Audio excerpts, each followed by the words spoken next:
I'm gonna record it, but just not on the camera. Yeah, but I know. Audio on Twitch. I know. Alright. You know any people from England I'm gonna have to explain this to? Dang. Where? I got like 5 guys from England, 2 from Scotland. So what happens with Twitch? it's not picking up the webcam.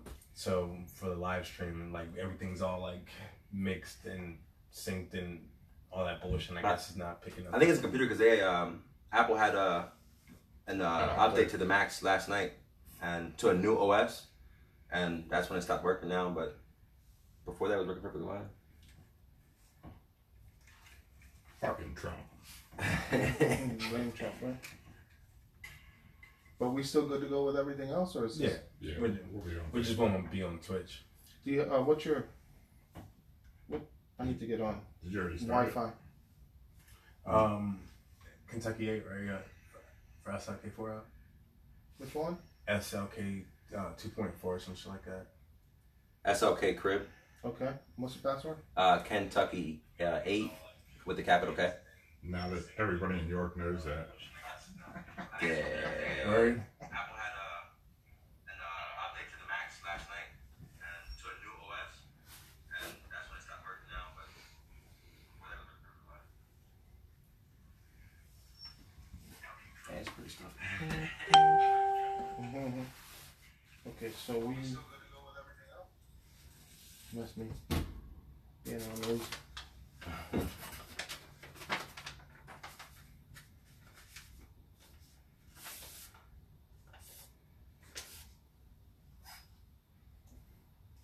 Anyways, how we going? We start? Rock out. Okay. what I need to do? I'm about to go live and then I'm just gonna share it. Okay. It's live right now. It's alright? That's what I thought. Yeah. You've been live for a while. All of York knows your Wi-Fi password now. Fuck it. We can change it later. Rock it out. Yeah, highly offensive. Episode 18. Taking our city back. We got special guest Lou Rivera. Wanted to bring him on. As you can see from the sign. And the guy in the suit. And the bow tie. Yeah. The only one that looks like he's got style. Yeah. It's all good. But I I appreciate know it's being here. debatable, but definitely appreciate you being here. Like I said, we're honored. It's crazy. I mean, to have someone of your stature on a podcast with motherfuckers is bullshit. You know what I'm saying? We keep it humble, man. We keep it humble. This is for our people. You know. Well, definitely. I mean, it's good because I want regular people to become, knowledgeable of what's going on in politics and in their own city. You know what I'm saying? Half the problems is people just don't even know about what the fuck's going on. Yeah. And it's just like they're too lazy to even fucking become informed of shit. And it's like, motherfucker, you ain't got an excuse no more. You have a phone that connects to the internet that has all the fucking info at your fingertips. You know what I mean? So teach me your voice, so I. And look what we're doing now with it. You know what I mean? So. Well, I'm honored, man. I'm honored to be on here. You're one of your first guests. It's and highly offensive on this Friday night, the night before I head out on vacation with my husband. He's waiting. Yeah. So I'm excited to be here, and thank you for having me. Yeah. Thank you for having me. Awesome. So tell us about yourself, Lou. So I was born in Camden, New Jersey. I'm a Camden boy. I was born in Camden, New Jersey 50 years ago, August. So I'm a young buck. August what? August 18th. All right. Leo. You got it right. Yeah. I'll go easy on you then. So Camden's not much different from York. A little tougher, a little more violent, but it's not much different. So I was born in Camden, lived there the first 9 years of my life, moved up to Massachusetts, Worcester, where I lived, graduated high school in Worcester, Bronco High School in 1987, and then did some odds and ends after graduation, and then moved back to Jersey in 90 and started going to Rutgers. So I went to Rutgers University in Camden, graduated in 95, then started grad school at Temple in Philly in 97-ish, went 2 years, and 6 credits short of my master's degree, I took a job with the Philadelphia 76ers and Philadelphia Flyers at the First Union Center in Spectrum. Wow, that's fucking dope. And while I don't regret taking the job because it was the start of my career, what I do regret is not finishing those 6 credits, right? Mm-hmm. But God works in mysterious ways, and I'm a true believer and faithful. And so moved around from there, went down to Miami for a couple months, then started a job with Comcast, with SMG in Reading at the Sovereign Center. Now it's a Santander Arena and Performing Arts Center. And from there, moved to Texas. The company moved me to Texas. We started an arena out there. You've been all over. Yeah. So. I mean, really diversified. Pretty diversified. Laredo is about. Laredo, Texas is about 98% Spanish speaking. We opened a 10,000 seat arena there. That's where I met my husband 17 years ago. He's been putting up with my shit for 17 years. That's what I say. It'll be 17 years in February. And so lived in Laredo for a few years, lived in Texas 10 years. Then we moved to Spokane, Washington, so I was on the West Coast for 3 years prior to moving to York. And then I moved to York in December of 2015. And I've only been in York less than 4 years, and look what we've made happen. But this is a calling. I give all the glory to God, because to do what I've done in 4 years with the people that have supported me, because this is not a one person journey. Right. This is a whole neighborhood journey, a city journey. It's pretty incredible to run for city council. That's why when I say York is ready, people ask me, York is ready for what? Or York is ready for what? York is ready for a lot of things. York is ready. They just elected in a primary the first openly gay Latino to York City Council. York is ready. York is ready to stop the violence. York is ready to become more diversified. York is ready to move into the 2020 year. When I say that, I mean when people make some comparisons with Lancaster, New York, they see us as being 10, 15 years behind. And that's unacceptable to me, right?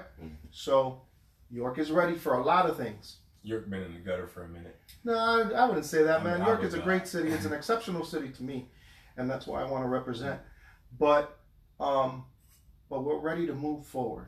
And what I mean by that is to make sure that all 5.34 square miles and all 45,000 of its citizens are part of that journey, right?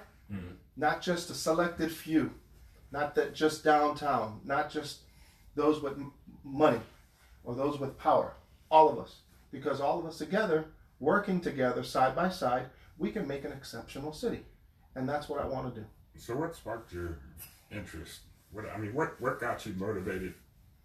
I've always been politics. I've always been political. I loved it growing up. I love to get, plus I talked a lot. And, and when you're growing up in a Puerto Rican household, they say, they're going to tell you, you're going to be a lawyer, right? You're going to be a lawyer. He talks too much. But, so I was a political science major at Rutgers.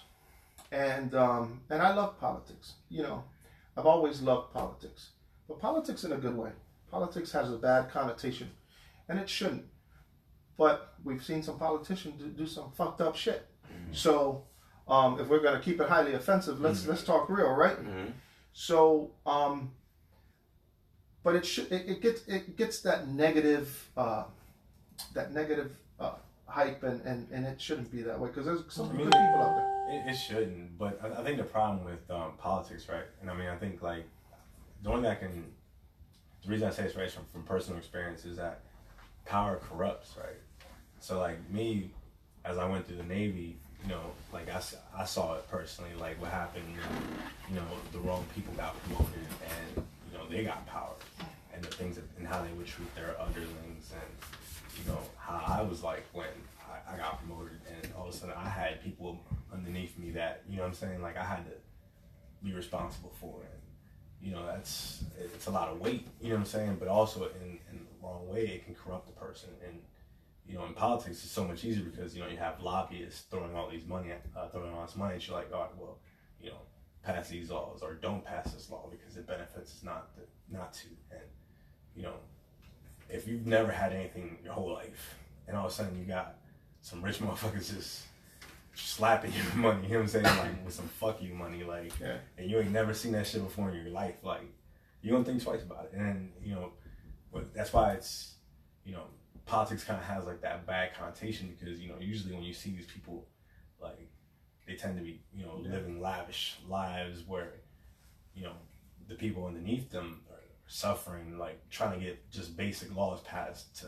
Well, that goes back to that old saying I introduced before, was if you're a politician and you become rich being a politician, you're crooked. Okay. I mean, that's, you know what, this is how what I say. If you've got to look behind your back as a politician, or it's just living life because you're afraid of what the consequences are going to be, then you're corrupt. Well, let me ask you this, because you're an openly gay man. Yes, I am. And you're running for city council. Yes. Do you think there's people out there that are going to try to use that against you? They haven't, and but you got to look at my heart. My life does not revolve around being gay.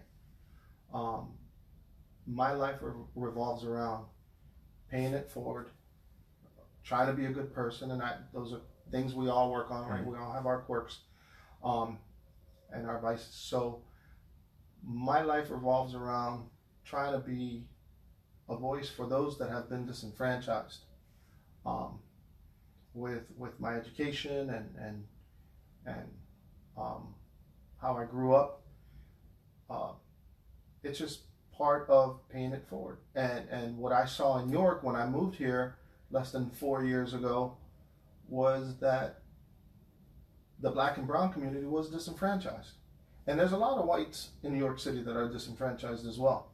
So not just the black and brown community, a lot of, you know, poor whites that have been disenfranchised. So, and I want to be a voice where we can bring their voices to the table, and I will, come January. For example, right? Does it ever worry you that people might try to use you, like, for their movement, for their own personal cause, in like a social justice way? For example, Jesse Smollett, when he did his thing, you know, he kind of used the gay community and their support to try to lie, and, you know. Yeah, that was unfortunate. And the black community too. Yeah, and the instant, you know, knee-jerk reaction was, you know, holy shit, this is messed up. And had that actually happened, of course, that would have been messed up. But does it ever worry you, like, for example, like in this kind of like social media age where, you know, clips can be taken out of context, or, you know, people are trying to use just a movement to try to like further their own social clout? You know what I'm saying? Like, I think about that. I really do. At this level, probably not. You know, it's in at this level, it's more about people than about politics. But as you try to move, you know, to a higher level, whether it's York County Commissioner or U.S. Congress, or whatever it is, I'm sure that'll come in. That's a shame. I mean, when you think of the day and age that we live in, it makes you think. You know, you look how far we've come, but when that happens, you see how much further we have to go. Yeah, you see it at the top of the political food chain, right? It happens. Grab them right by the pussy. Yeah, exactly. Where's your finish line? Where do you see yourself, like, at the end? Man, you know, that's a great question. I take it day by day. When I was younger, nah, man, that's out of the question. But I'd like to run for higher office at some point. But right now I want to run for city council. I want to help our people, be a voice for our people, change some things. Tell us what a city councilman does. Oh, that's a great question. So I saw that. So city council serves as the legislative branch, and they approve the mayor's budget. They vote on his directors or her directors. They advise. But I believe that elected officials have the power to make drastic changes and impactful changes in our community. Elected officials, city council, men and women. I do. I believe that we have a voice, that we should share our thoughts with the power brokers in the community, with those, and be a voice for the constituents that voted for us. And I think that's important. And this guy right here, Lou Rivera, is not going to be an under the radar type of councilman. That's good data. You're going to hear me. I'm going to point things out. I'm going to, call people out if I have to as a city councilman. How many councilmen are there? There's 5. Yep. So you want to go back to when the question was when there was an appointment? You asked about that earlier, right? Appointment. For city council. When they appointed the other 2 you asked earlier?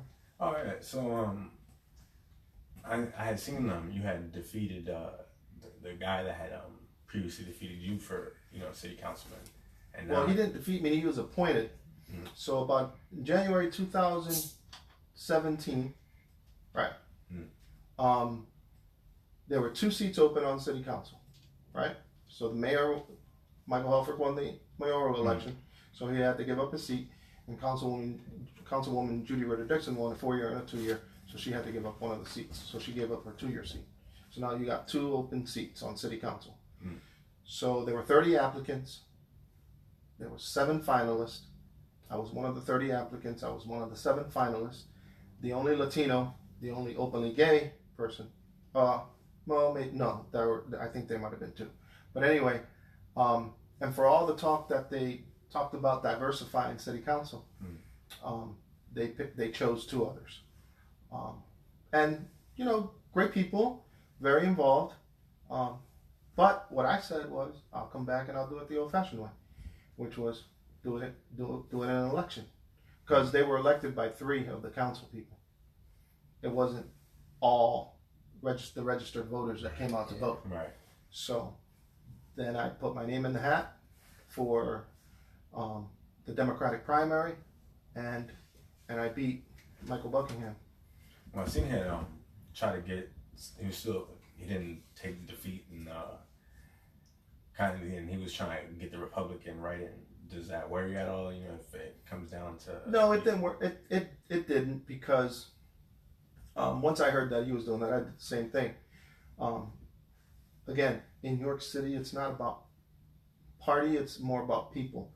So he sent out a letter that asked his Republican friends in the city to write him in, and if you get 100 of those write-ins, then they put you on the ballot as a Republican. He didn't garner the 100 he needed. I don't know how many, maybe in the 60s. I garnered 42 of those write-ins. So he wasn't on the ballot as a Republican. So now there's 3 of us for 3 seats in November. On November 5th. So, congrats. thank you. What would be the split as far as like Democratic, Republican view from the council? There's no split. More than likely somebody that's running as a Republican will, well, that's not true, because the mayor won as a Republican.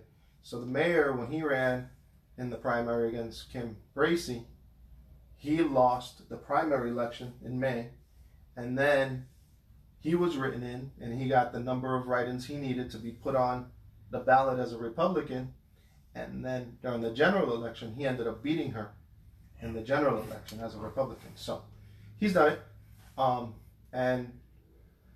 but that's not going to be an issue for me or for somebody running as a Republican in November. Well, somebody may want to do a write-in campaign, but more power to them. What would you say the largest problem in New York is that you would like to tackle when you in Violence right now.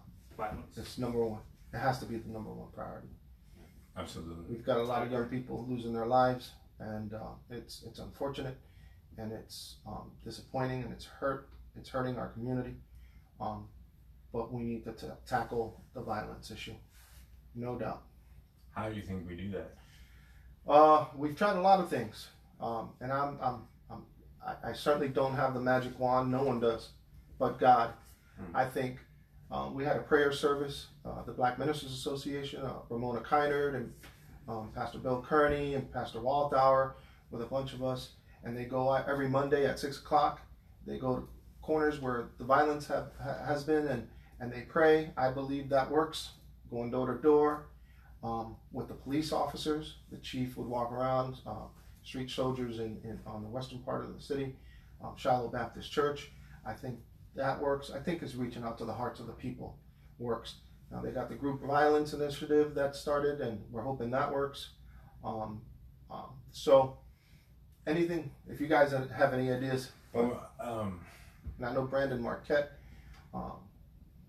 brother from York, he's got some ideas that we're working on as well. So I think it was Aristotle that said it, but it was there was a quote that said the parent of all crime and revolution was poverty. Yeah. And that, poverty drives people to revolution, but it, at the same time also can drive them to crime and the worst of it. So, as like the disparity grows between the rich and the poor, it's crazy. I forget the top 1% own like 49% of the world's wealth or some shit like that. But as the disparity between the poor and the rich grow, especially in New York, where there aren't many jobs that people can progress in and actually provide, and especially with the justice system, the way it works, and once you're in there and when you come out, it's hard to get jobs, and it's hard to provide for the people that you love. So people just resort to crime, whether it's hustling or robbing people or killing people or whatever the fuck it is they do to provide, but they're gonna do it. You know what I'm saying? Because when you're in the city that doesn't, it's almost like a dead end. You know what I'm saying? Where there's nothing, there's nowhere to go, and you have to survive. Like it becomes a jungle, and it becomes a survival of the fittest, and it sucks because it does bring out the worst in people. And I can speak to that person myself. You know what I'm saying? But I'm not. You know what I'm saying? So you know what I mean? Like, but we all have to survive. By any means necessary. So, what can we do for the city to address the poverty, the people that are out there doing these things to just to get by? Like, I mean, obviously crime has to go punished, but I was one of the questions I wanted to bring up to you, right, was as a city councilman, right, like, is there anything you can do, or in any type of way that you can review, like, let's say judges, right? Like, judges that tend to lean towards harsher punishment, minorities. Yeah, where like they tend to just throw the book at minorities, but then at the same time, like, not punish like white people that commit the same crimes. Like, how do we get justice where people don't get caught up in that system? Yeah. Like, Well, again, that doesn't fall under the legislative powers of city council. However, being a leader in the community and knowing people, you can have these conversations. There's definitely questions you can ask. Absolutely, there's those are questions we all can ask, and if they go unanswered, then you call them out publicly, and there's nothing wrong with that. Sometimes people need to be called out, and that's why we get elected, is so that we can be a voice for those that don't have a voice, right? Right. And oftentimes politicians don't do that. People that get elected, there's quite a few things that need to be called out, but there's also good things. There's also, we can't forget the good things that are happening either, right? Definitely not. The things that are happening, and so, but I mean, there's people out there like in the youth that are, ambitious Caban. You know what I'm saying? She's out there doing her just thing. got my hair today. Oh, She just got my hair today. You know what I mean? Like, That's I my mean, girl. she's coming out of York and doing big things, and you know what I'm saying. So it's good to see that that the city does have hope, and that there are people out there that are just they're dreaming big. You know what I'm saying? Like, and she's one that I've seen like on the news feed and stuff like that. She gives opportunities to others that don't have those opportunities because like, to your point.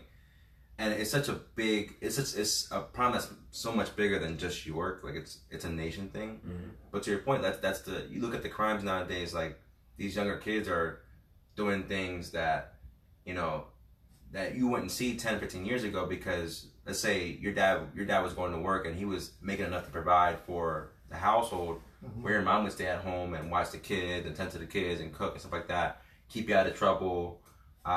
You don't have that nowadays. There's a lot of households where you have 2 jobs and you're still not making enough money. You know what I mean? And it's just sad because it's like it's those 18, 19-year-old kids that are killing themselves or doing dumb things like that. A day or two ago, a kid just got arrested for hijacking a car or during the day, just a random thing. But some of those kids, it's not that's not their fault. I mean, they just take responsibility, but they're not. There's not, they can't find a program to entertain them in those times. If a kid has time on his hands, he's gonna find a way to get himself in trouble. You know what I mean? It's the nature. You know what I mean? The nature of things. But I mean, honestly, what's crazier to me is that Pennsylvania's become almost like the base for like heroin now.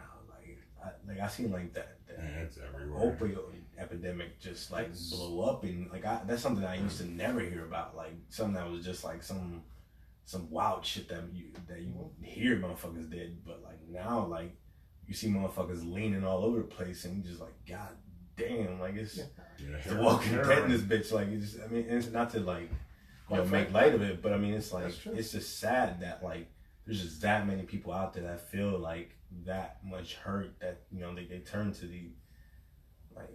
It's just like, what can we do to address like those people? How do we reach those people before at the root before it gets to the point where they because the thing with heroin, 1 or 2 times and it's too late. Yeah, that's what I'm saying. You never know.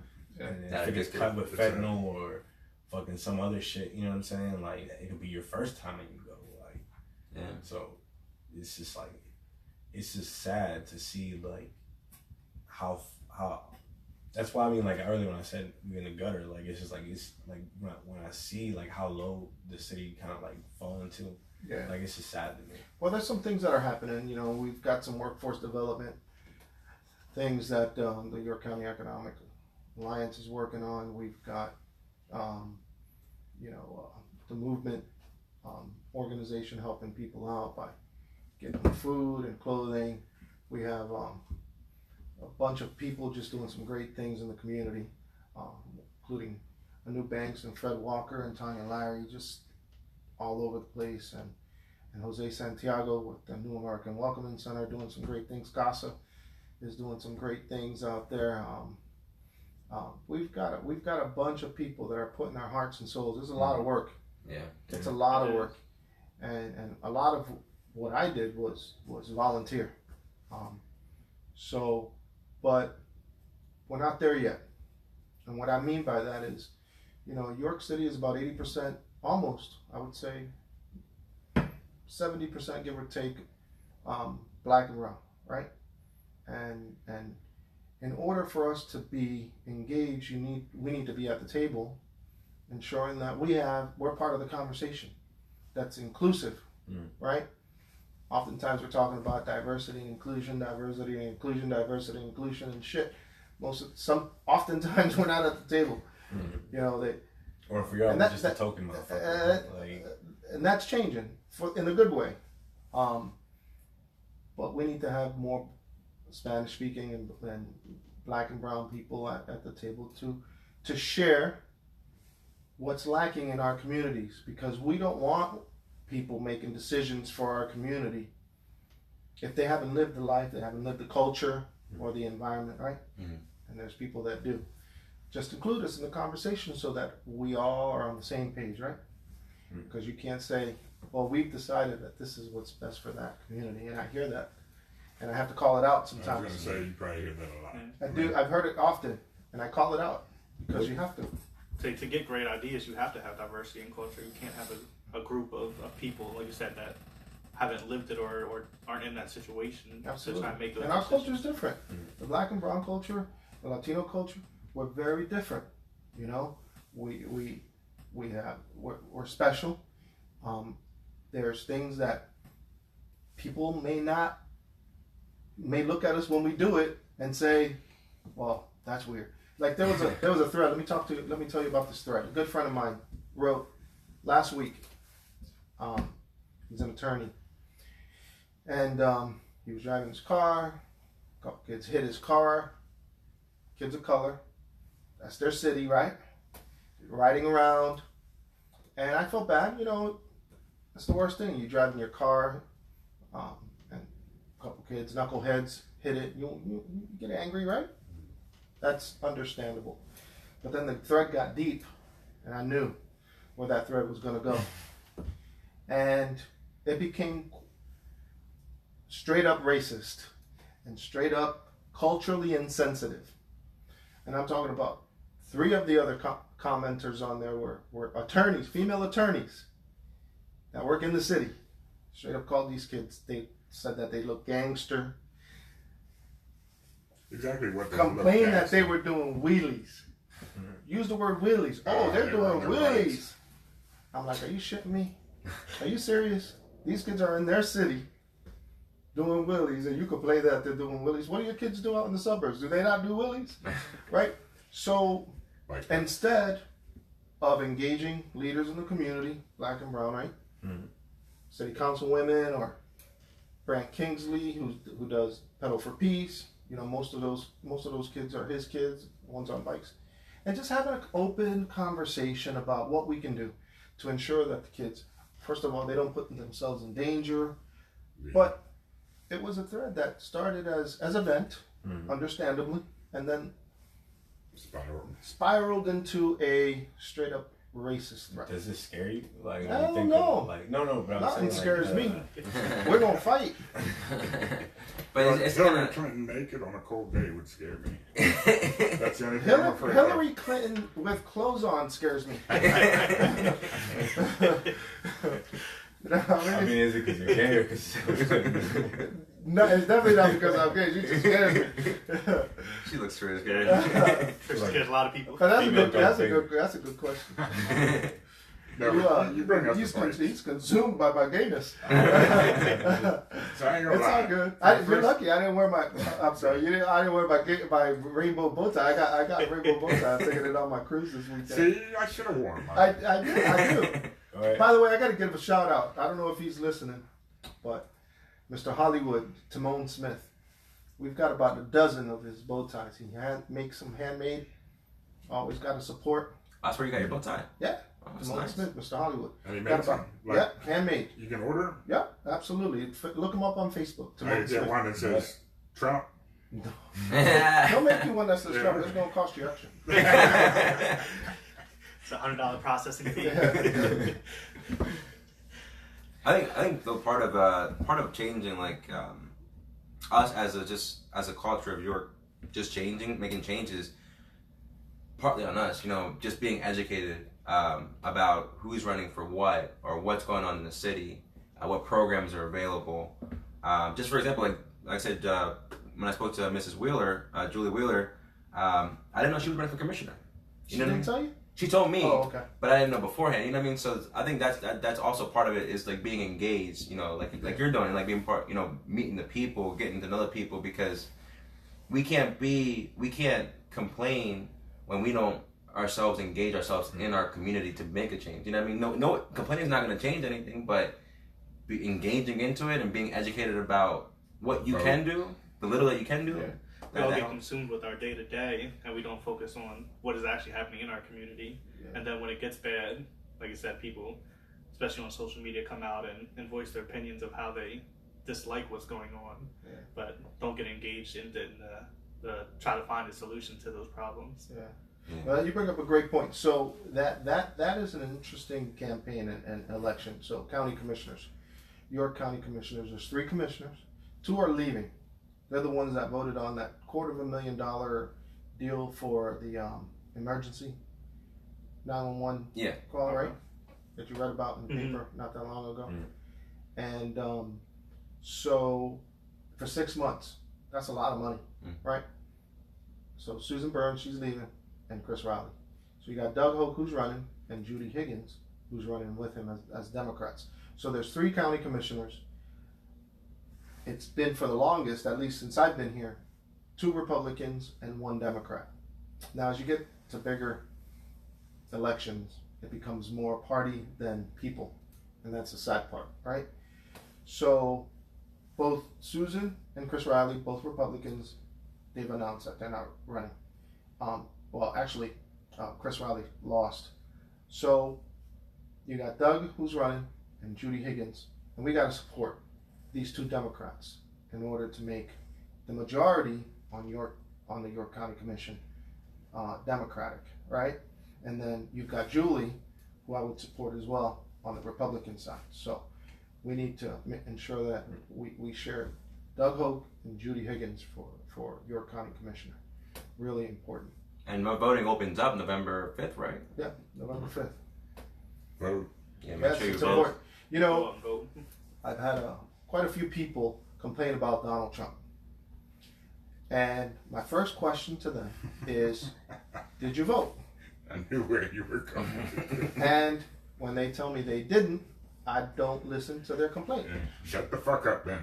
Because if you don't exercise your right to vote, register and vote, then I don't want to hear your complaint. I don't care who it is, as bad as Donald Trump is, right? But I mean, she won the popular vote, and even then, it's still But matter. you can't look at that like that, because California carries how huge a vote is California? They called California's election 2 minutes after the polls closed. Oh yeah, they were less than that. I mean, Yeah, I saw that. Let me tell you, Donald Trump is the president of the United States, whether we like it or not. Unless he gets impeached, we've got another election in 2020, so people need to come out and vote if you don't like his views. I think the guy's a creep. He's destroyed our country. You just saw when he took troops out of Syria without asking our allies, without asking the Pentagon, and then he put troops in Saudi Arabia. So that tells you this guy is doing it for his own personal. Yes, absolutely. One of the biggest Trump hotels is in Turkey, and then of course Saudi Arabia is an ally. He's got. So it's sad. It's sad what I often ask myself, and I apologize because I like to talk, but what did? Because I believe it's a black and brown issue, the election of Donald Trump. I really do. What did black and brown people, who did we piss off so much when Obama was president that we chose this guy? Now, granted, Hillary Clinton was a very flawed candidate. And very flawed. And she should never have been the Democratic candidate. It should have been Joe Biden, because usually that's vice president runs, and I believe he would have beaten Donald Trump. I don't think he would have. No. I think Biden's pretty flawed too, and I mean he's very flawed. It's But Clinton on the heels of Benghazi and all that. Definitely, that should have been like a good reason not to. And then with the whole You hit the WikiLeaks, point. You hit the point with you didn't have the turnout. The Democratic Party did not have the turnout that they had for the Obama. They did not have the support of the brown and black population that Obama had. You lost that. When you look at Pennsylvania, and Pennsylvania is primarily a Democratic state because you have cities like Philadelphia, Absolutely, Pittsburgh, the big populations. When they get the votes out, they carry the state. They do. They didn't this year. They did. Or sorry, They did. 2016. Yeah. It's. And It felt like I it was just yesterday. the Democratic Party fucked up. I mean, when they put Hillary up against him, Yeah, there's a lot of blame to go around. But so we're 2 years in, and you see, what do you think is gonna happen in 2020? I mean, we have Biden, Kamala Harris. I think that if Elizabeth Warren possibly, if she's the candidate, I believe that he will beat her. I believe he's gonna beat all of them. But Like, I believe he's going to step down You think so? in the year 2025. I don't think see he's gonna anything step taking down. him down at this point. Like, not this Ukraine shit, not the Well, Russian collusion stuff. Since we do have a politician here, is here there we any way you can get me involved in that Ukrainian directorship? I have absolutely no experience in running an electric company, but I would love to be on the board of directors of a Ukrainian Let me energy call. company. I'll call Rudy Giuliani. So we gotta get out of here. And we'll make He doesn't have that number. We'll make them. He just has the attorney. Two of his with those Russian Ukrainian yeah, nationals. 2 of his associates just got arrested. Yeah, Yeah. man. They were. So they had I guess they had a one-way ticket out of the country. Yeah. they thought they were gonna leave, they they got weren't going caught. nowhere.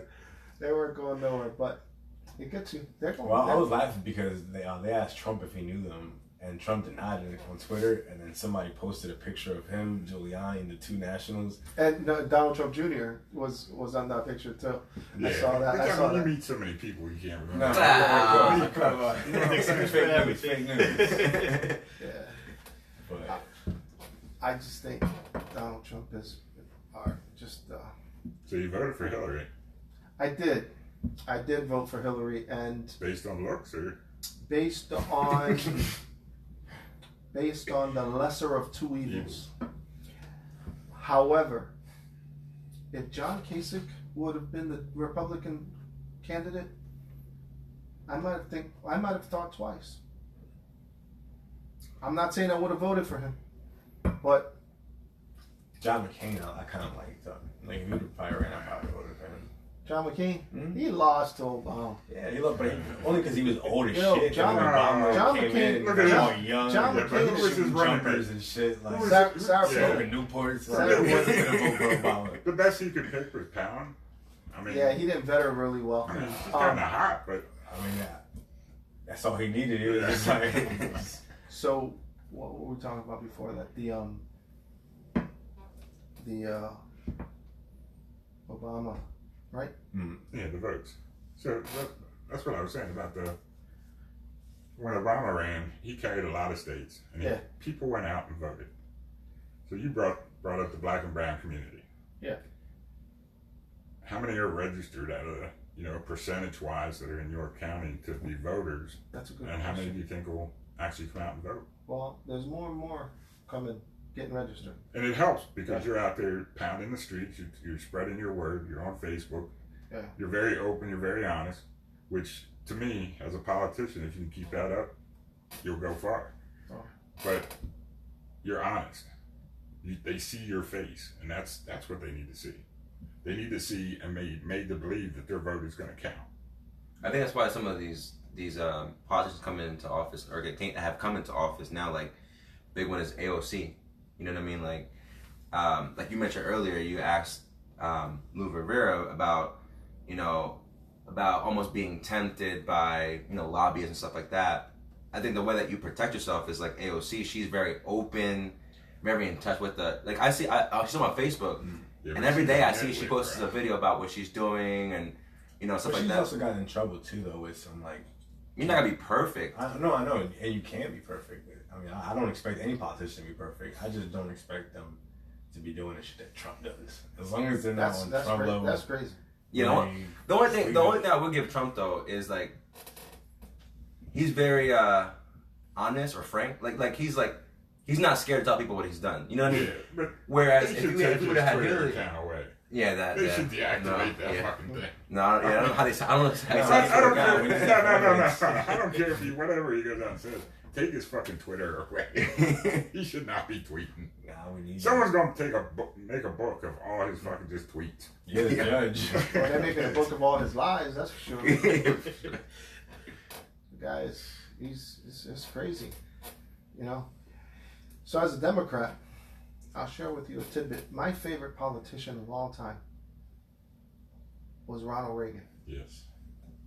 Really? I'm 51, yeah. dude. So Oh, I there know you where go. you're coming from. There you go. So Yeah. growing up in high school and Reagan was the president, you know, he saved us from the Soviets, from the commies, right? And his quips were amazing. Ain't Ronald Reagan the one that like started like the war on drugs?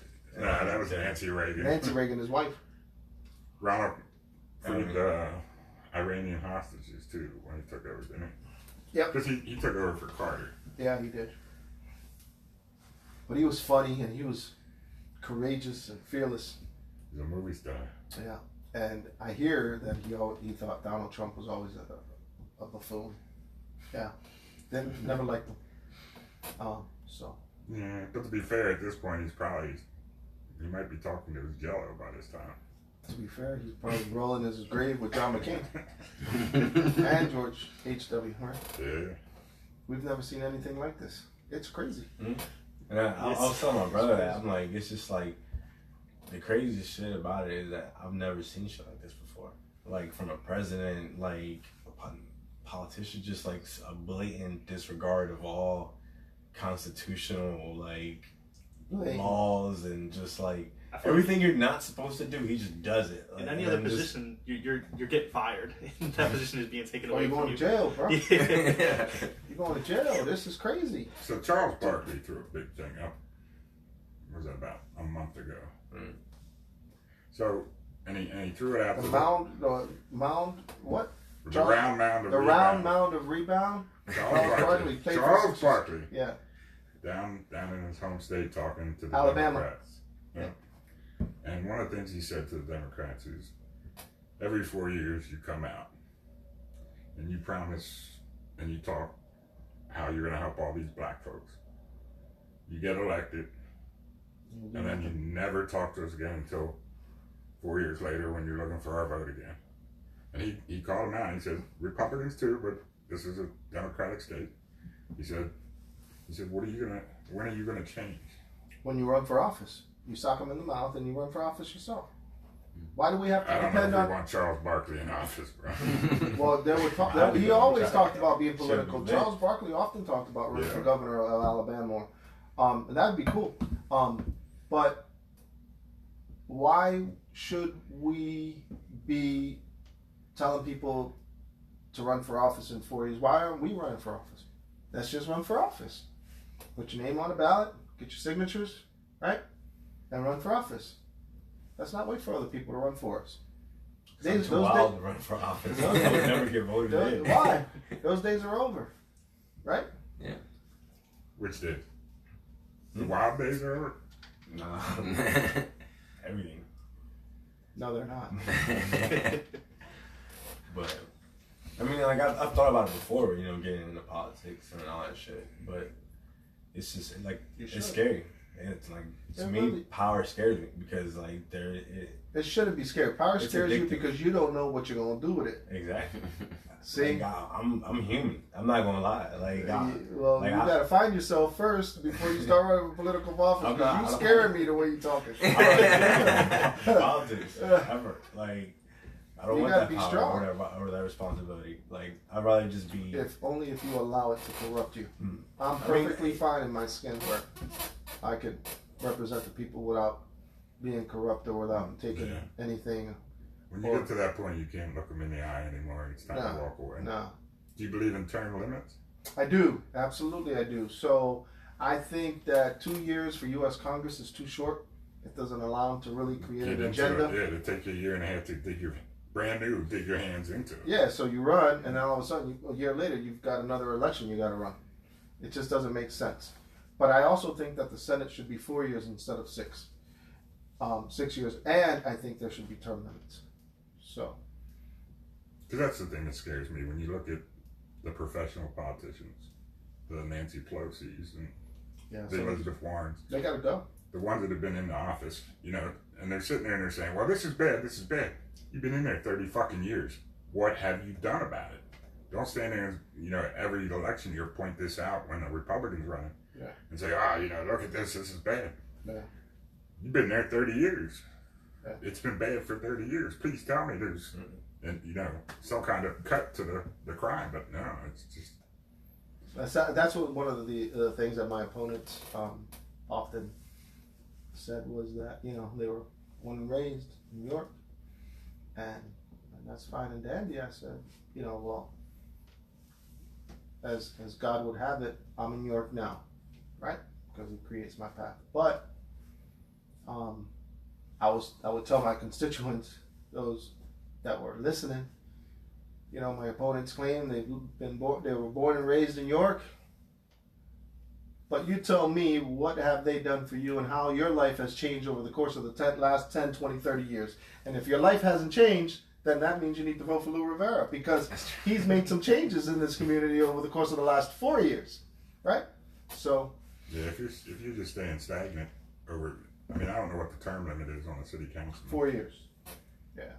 So, but it's all about the heart. Mm-hmm. So, you know, I may not always, again, I'm not, there's nobody that's perfect, and I certainly don't hold a magic wand, but my heart speaks for itself, and that's to create a space in our city where our voices will be heard, where people can trust that when I'm at the table, the priority is going to be how we move our community forward, which includes people that look and speak like us, right?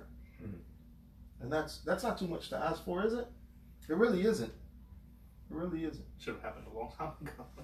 It's 2019. You know, we're doing this confronting racism thing that we've done over the course of the last year. A lot of good people put a lot of work into this, confronting racism. But I sit back and I think, shit, we've been confronting racism for 500 years. We still confronting racism in 2019. We know what the problems are, right? In York County is as much about the color of people's skin as it is financial inequity in York City. So when we start to balance financial equity in York City, then things start getting better for all of our community. When you have conversations about economic development, you need to make sure that people everyone's included. Mm-hmm. White, black, brown, gay, straight, doesn't matter.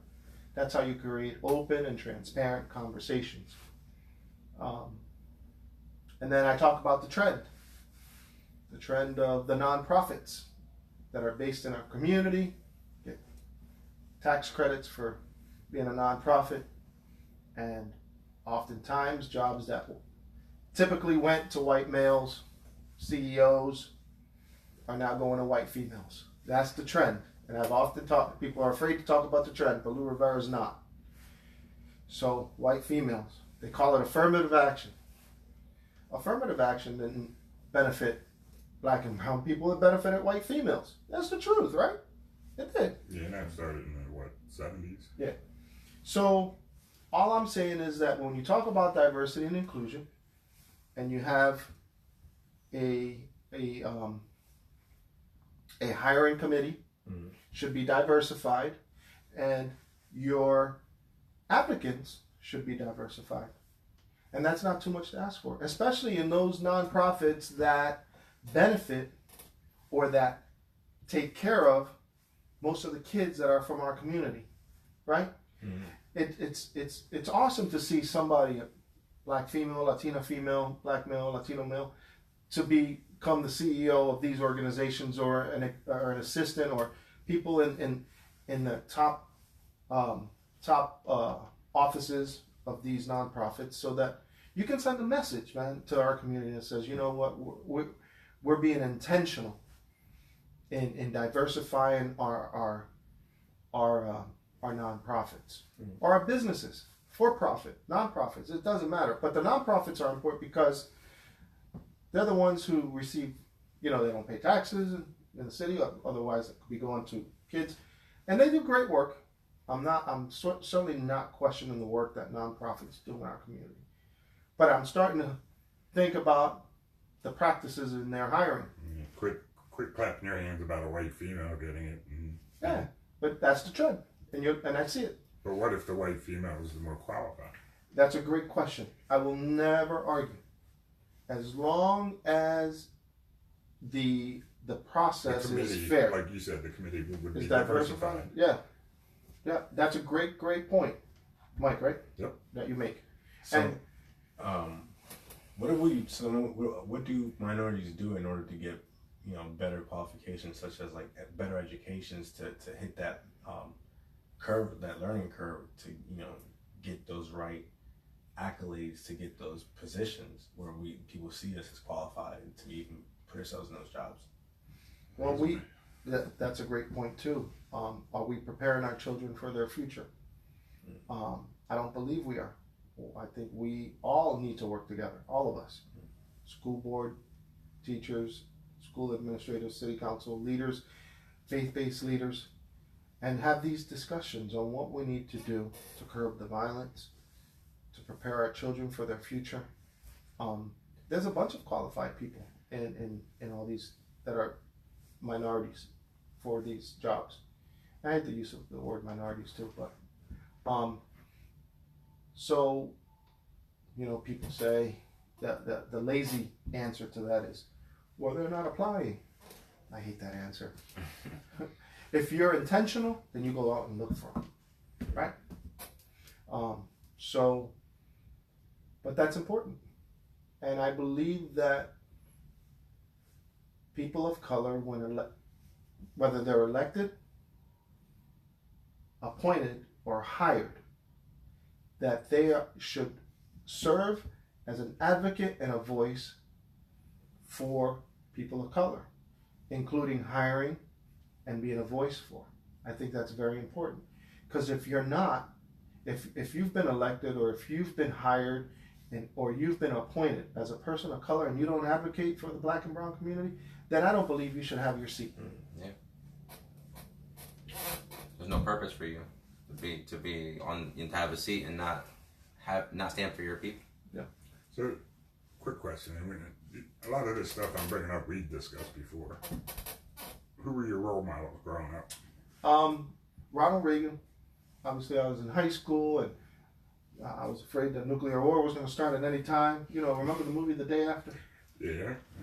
And so my mom was a single mom. Worked really hard to get me and my brother through life. My mom is a role model. My grandparents, all four. Okay, right there. Let me stop you right there. So, your grandparents and your mother. Mm-hmm. So they were very involved in you. So if you ask kids of today, who's your role model? And they start naming off rappers, and they start naming off, the sports people. That's my argument, is when that's your role model, not that person that's going to work every day and teaching you that work ethic. Mm-hmm. But remember, not every person's life is the same, right? And especially in our community, we're different, and not everyone grew up with a father figure, and not everyone grew up. Sometimes people, in all their goodness, I won't put this really politically correct. Just hammer it down. We are highly offensive, though, right? You gotta understand, we might disagree, That's okay. and disagreements are good, because Absolutely. as long as you can talk it out in a discussion, Right. let it out there. Okay, so You're in a safe space. I know. You're probably not gonna say anything we haven't But talked I'm about. worried about out there. No, I'm not worried. It's how do I say this? So every person's life is different, and I don't judge a person for who they view as their role model, because that's how they grew up. Sometimes the parents are going through difficulty. They don't have parents. They don't have a mother. They don't have a father. So it's not me to say or judge how somebody grows up or who they use as a role model, as long as we as adults and leaders can try to lead them and navigate a path for these kids that could be somewhat lost. I think that's what's important. Whether they see LeBron James or a rap artist as their role model, at least they got a role model, is what I'm saying.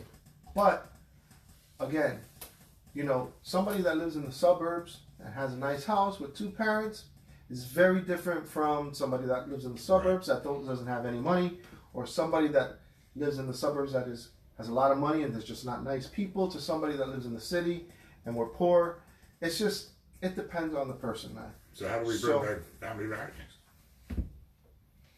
Do you think we've lost family values over the years? But what might be family values to you might not be family values to somebody else. And that's why we got to be very careful that we don't get paternalistic.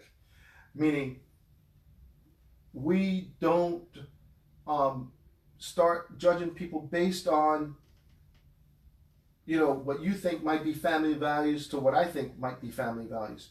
Growing up in Camden, family values might be very different than somebody growing up in Manchester Township, right? So, what does family values mean to you? Just the safety net. Some people don't have that. Yeah. Some people don't have that. So what I'm saying is that we gotta keep an open mind, because none of us, the way we grew up, is the same. We're all different, right? I agree. So we keep an open mind and I say this because our community, the black and brown community, we struggle.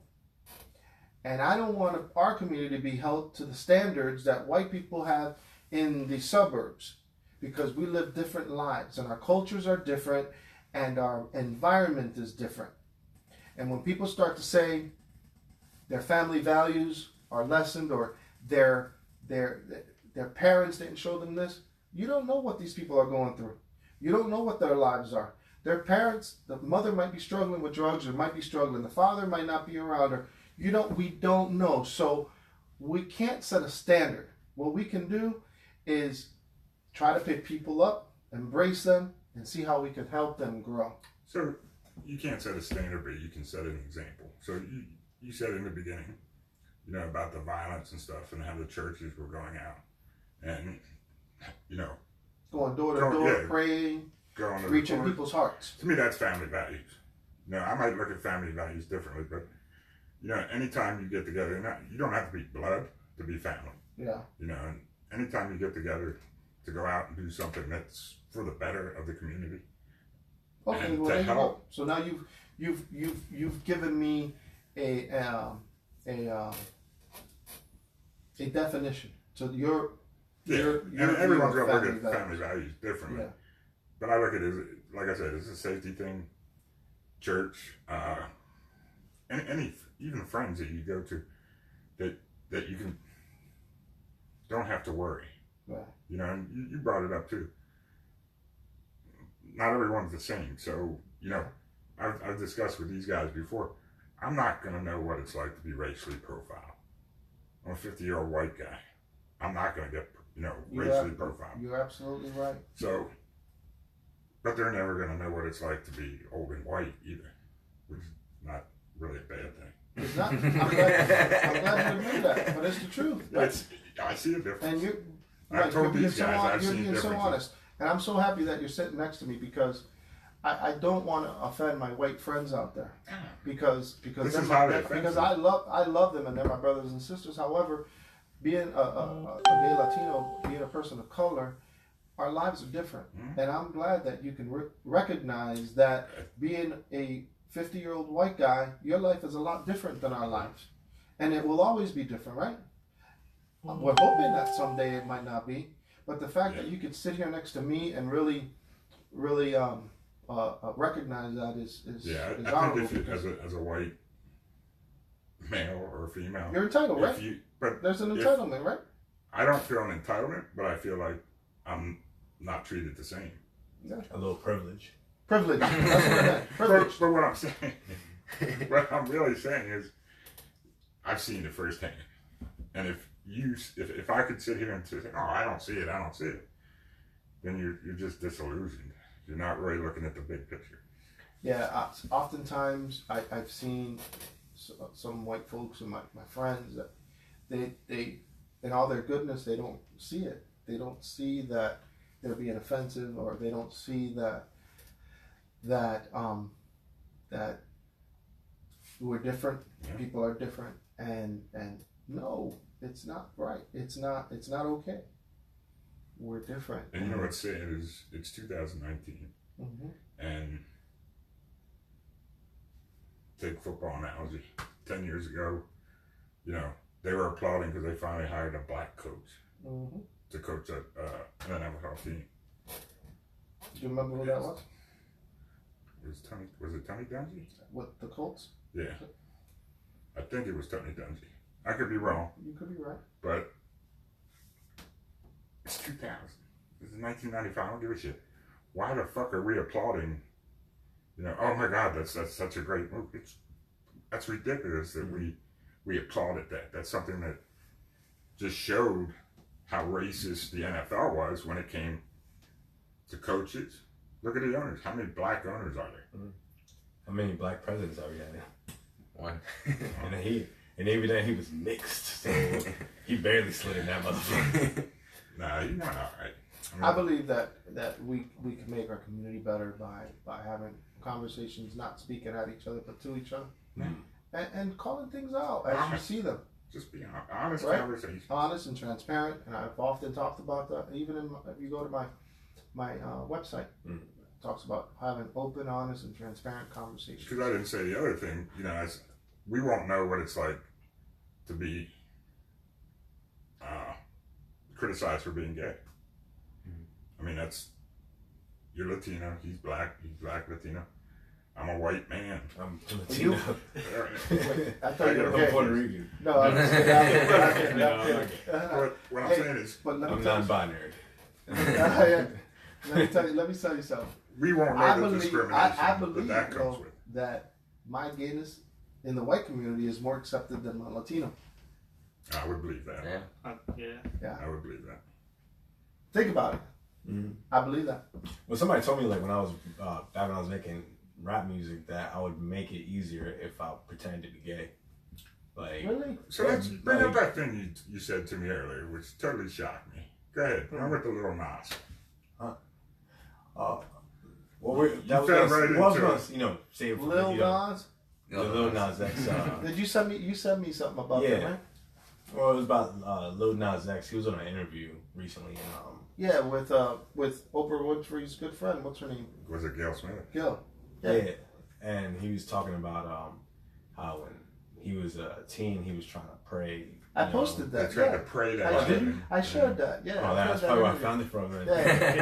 Yeah. But, yeah, about how he was trying to like essentially pray his gay away. Yeah. And well, I remember like when I talked to you on the phone, you seem to be very spiritual, and how do you how do you put the two together? You know what I'm saying? Like whereas before, like people tried to always keep them separate, and like because I know like firsthand, like when I was a Christian, like You're not a Christian anymore? I'm a Christian in my beliefs, You're God-fearing. but you're I don't go to spiritual. church. Yeah. You know what I'm saying? That's Because okay. like I saw like too much stuff that like, and even like I partook in stuff that I shouldn't have. You know what I'm saying? Like, I made one of my friends back in high school, feel bad because his uncle was gay, and I didn't know. You know what I'm saying? That's Like, growing up. That happens. well, I mean, and that I didn't understand realized it. it, and realizing it is But it was too late though, because like then You were bullying your friend. Well, I wasn't bullying him, but it was like I was trying to tell him about Christianity and how how homosexuality was a sin, and all this other That's stuff. the And worst. I mean, yeah, but when know what's you're funny? indoctrinated into I used to be that way too. Really? Yeah. What denomination are you like? Are you? I'm a Christian non-denominational. Oh. I go to Union Lutheran Church. Gotcha.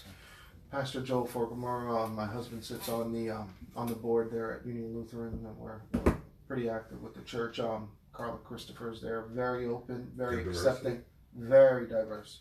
Yeah, Pastor Joel has made it a point to diversify the church. So Where's very that? accepting. It's the corner of Penn and Market, right across the street from Penn Market. And but going back, I used to be that way. I used to be ashamed, so I would make fun of people that were, and it was unfortunate. And those are things you go through in life, and then you find out who you really are, and you just don't do that anymore. And you teach people not to. Well, I mean, it's hard because it's like when you read the Bible, it's like it's kind of like a guideline, like how you should live your life, and you try to follow it. But at the end of the day, we're all sinners. You know what I'm saying? Like We all are, whether someone's gay, whether someone's straight, and like just going to the nightclub and fucking bitches. Like you still a sinner. Like it doesn't. Yeah.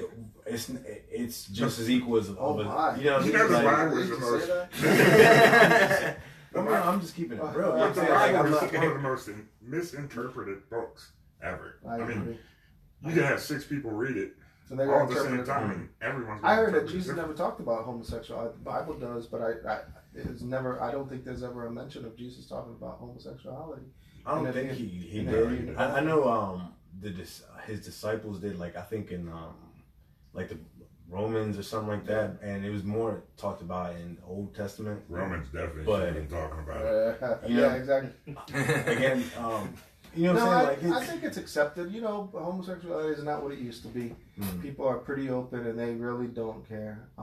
But I Unless think too. I'm sorry to interrupt you, but I That's think too, it's like, I think it's kind of like when you, like for example, like somebody, say you have a group of friends that say are white, right, and they've always been cool and whatever, and like you mentioned about those kids that hit your friend's car, at that moment, maybe not him, but you see a side of people that they expose. You know what I mean? Like where you might not think that the person that you're friends with has that kind of view, but in those situations, the worst comes out of people, and you actually get to know what people Yeah, how people really feel about it.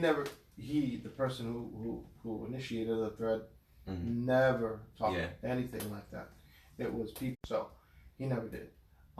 And so That could Yeah, be quite they- eye-opening too. yeah, you should have seen. I was like, wow, this is wow. It was damn. They People were are doing- brave behind yeah, the and they keyboard. do wheelies. Hey, I ain't gonna lie to you. The first time I ran across the Bike Life guys, I was cruising down Market, and they whole group of guys on quads and regular bikes came up. Scared the shit out of me first. They did disobey every single traffic law. But They those are. are some motherfucking talented bike riders. They are. I mean, I drive the right. dude I drive right was next to doing him. a Like, wheelie beep, beep, yeah, keep with it up. one hand waving at people, like while standing on the quad. Like, yeah, I'm like, what the hell? So what we talked about at the end of the thread was that we were hoping to hopefully find some funding for Pedal for Peace and Brant and his kids to be able to do a bike park where they can go and ride their bikes and do their wheelies and do whatever they want to do without being harassed in their own damn city. So, You right? we should have that. But where are we going? Where are the bike riders going? That's the biggest thing. The We quads and- gotta have initiatives. I mean, we gotta have things in place for them if we don't want to try to lure them out of the streets. We need to have places for them to go and places for them so they can go to, like I said, ride their bikes and just give them You're something to do with their time. Because they're good kids, man. Kids are kids, man. They're not out holding guns or pulling knives on people. They just riding their bikes. Some of those guys All are of in a their sudden, they 40s. look like gangsters.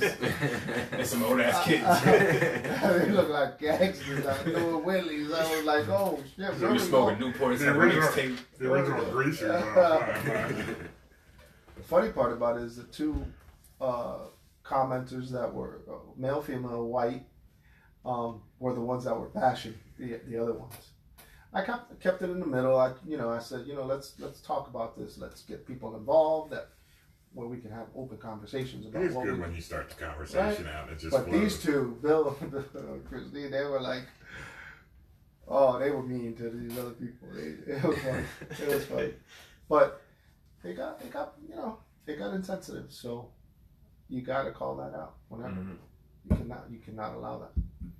Right. And I think the scary part about it nowadays is that, like, I mean, I've always known that racism existed in America, but like I've never seen it as much as I do now. And it's just like you would think that like as we progress forward, it would have lessened, and then instead it just intensified. I think since Donald Trump's election, it's got progressively worse.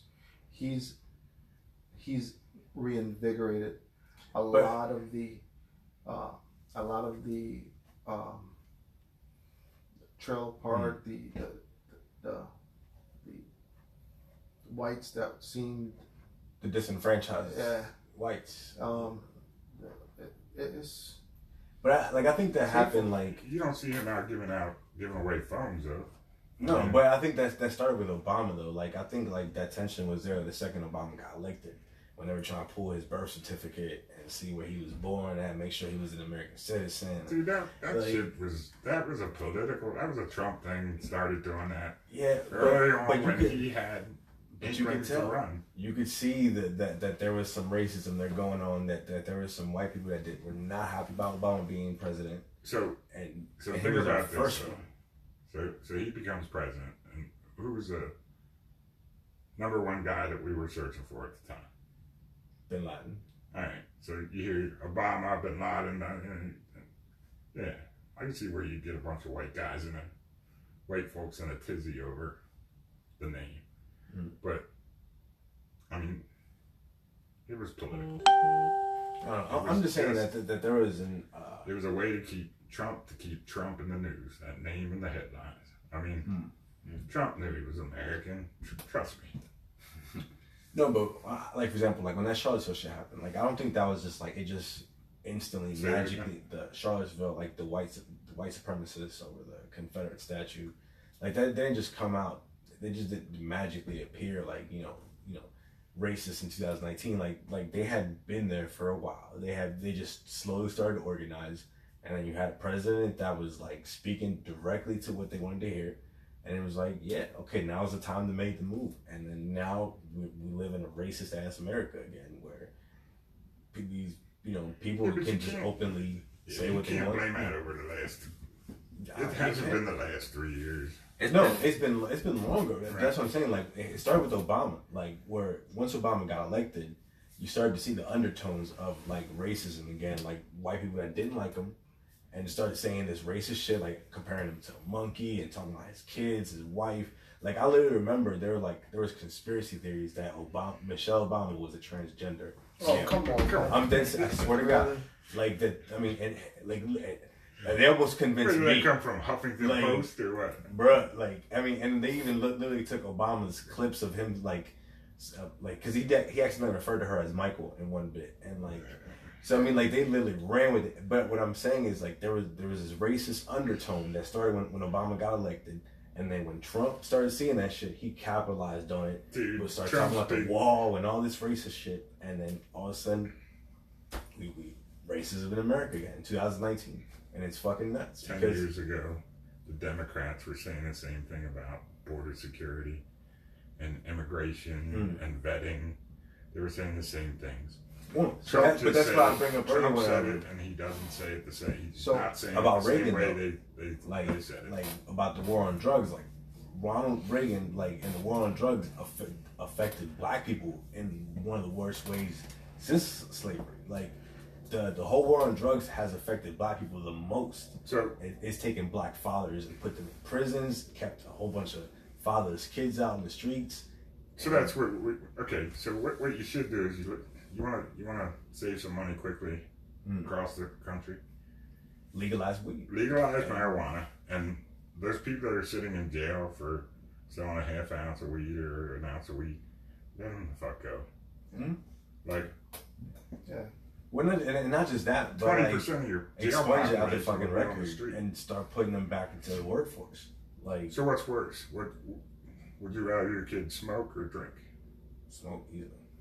Define age though. You gotta say the age. So what were you smoking when you said I'm out back smoking?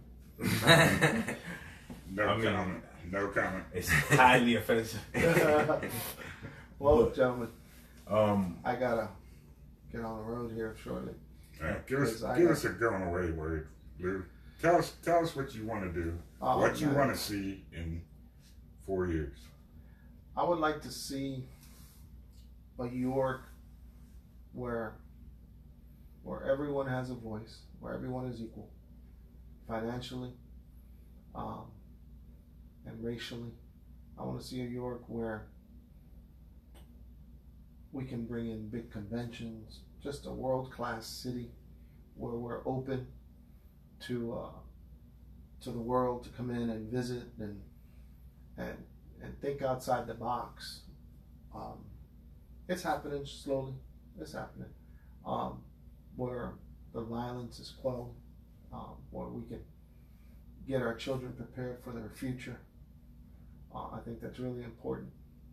Where we can have open conversations without being offended, right? So, and we'll see this come through. We're gonna see this come through. It's exciting. Well, I mean, Who's ready? we definitely appreciate you having. Thank you for having me. I mean, I'm honored. This is, you know, a wealth of knowledge that we just got, like in the short amount of time you were here, and we appreciate just having you on here, the exposure that it gave us, and just to be able to have that, you know, that generational knowledge. I mean, like that, you know, we wouldn't be privy to because we just don't know about, you know, politics. We just don't know about, you know, some of the inner workings, you know. So, you know, to be able to just inform us, you know, even just like a little bit and give us like minor insight on what goes on behind the curtain, you know what I mean? It's dope as shit. So when's voting day? So November 5th is voting day, Tuesday, November 5th. I ask everyone out there in New York City to vote for Lou Rivera, those that are registered. Y'all heard that? November Whether 5th. you agree with my views or not, I challenge you to hit that Lou Rivera button, only because I'm not going to be an under the radar type of councilman. That's what I want to hear. I I don't want you to go in there all quiet and just go with whatever they say. I'll be feisty. Be highly offensive. Lou Rivera is going to be highly offensive. Well, I might not be highly. I might not be highly offensive there. I'll be highly offensive here. However, highly vocal. I want people to when they go in that voting booth, even if they don't agree with my views, that they hit that Lou Rivera button and say, he's gonna make shit happen. He's gonna, whether we like it or not, we're gonna vote for this guy because I want to see the change that he's talking about. So that's all I ask. And you know, there's been people I voted for that I didn't agree with, and I was like interested. I was like enamored by what they had to say, right? And I said, let's see what this person got to do.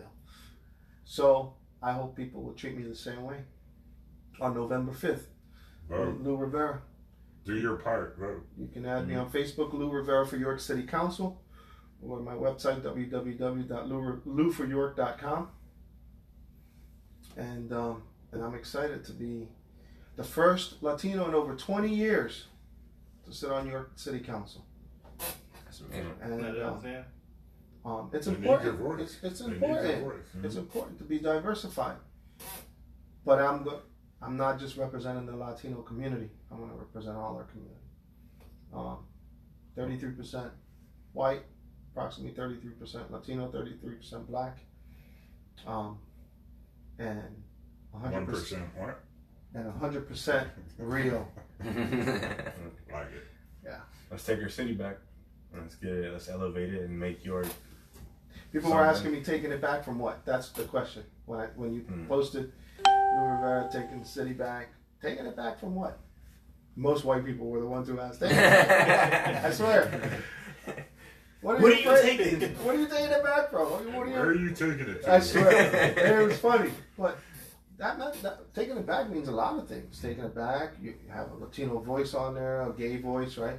You have a voice for all people. You're taking it back from, hopefully, from those that are creating the violence. You're taking it back from those that don't live in the city that make decisions for us. That's crazy. That's the one thing I find it's crazy. Yeah, you're taking it back from those that are not leading it the right way, or you know, it's not necessarily a bad thing. It's just we're moving our city forward. That's the big We're thing. moving our city forward. It's a progressive city. It's very democratic, and great. If people work together, great things are going to happen. But we need to make it happen all over, not just in 17 square blocks of downtown, right? Yeah. We need to make sure it happens in East York, which is often forgotten, in western part of the city, and northern and southern part. So that's what I want to do. And we'll let God navigate that path. Well, it's great having you here I today. appreciate you guys. Thank you so much. God bless you. Can we keep this here? You Because sure we're can. going to do a couple more, next couple weeks. You sure can. We'll Absolutely. keep this up till November 5th. All right? Appreciate you. If you win, you got to come back in and autograph When I it win. for us. When I win. When you win, you got to come back in and autograph it for us. I'll autograph it right now. Get out. So Shout us out. we declared it, right, Jose? Damn right. All right. Appreciate you guys. Nice meeting you, Lou. Mike. Lou Rivera. Yes. Lou, Tony. Tony. Jose, thank you for inviting me. Breakdown. I wish you luck. Thank you. That was awesome.